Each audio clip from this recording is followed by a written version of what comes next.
始。开始了。首先我们把管路取下，拆了，然后这个是螺母连接的，这是分开，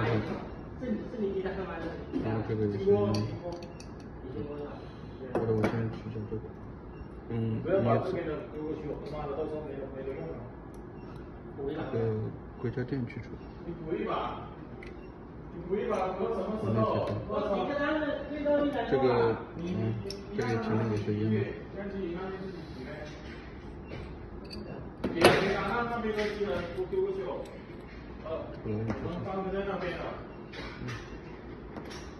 这个硅胶管它自己就掉下来了，已经全部拆完了。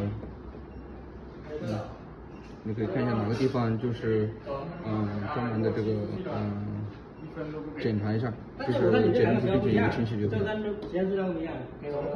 如果这是这个管，这个就直接用那个蒸汽灭菌，在蒸汽上，然后有废水消毒，这个是金属的，没关系。